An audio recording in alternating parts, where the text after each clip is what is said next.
Извештајот на Државниот завод за ревизија укажува на слабости во ПИО.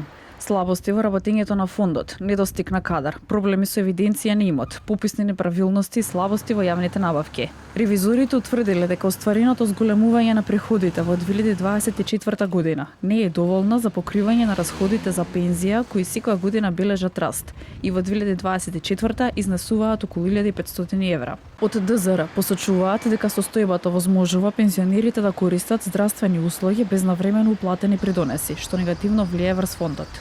Ревизијата утврдила дека фондот не врши навремена уплата на придонесите и за здравствено осигурување на пензионерите кон Фондот за здравствено осигурување на Република Северна Македонија, иако има законска обврска за тоа.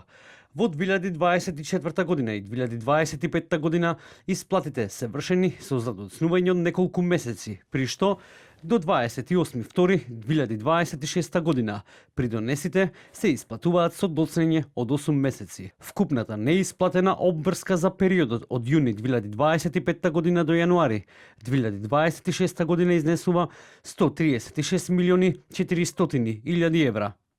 Утврдени слабости во административното работење на фондот. Според ДЗР, има одредени надминување на слабостите од минатите години, но забележано е на сметката за уплата и распределба на придонеси на крајот на секоја година дека остануваат парични средства кои не се користат за исплата на пензии, неспроведување на дел од постапките и реализација на договорите за јавни набавки.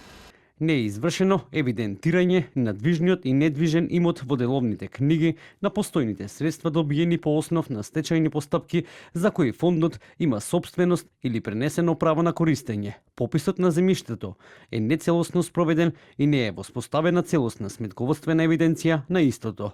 Пописот на дел од поварувањата е извршен без утврдување на правниот основ и застареност. Фондот не располага со целосни податоци за вкупно неисплатени средства од акцизи од буџетот. Одредени слабости во начинот на издавање на деловниот простор под закуп. Државниот завод за ревизија укажува на препораќе за преземање мерки за надминување на слабостите, пошто надлежните органи имаат обврска да постапат.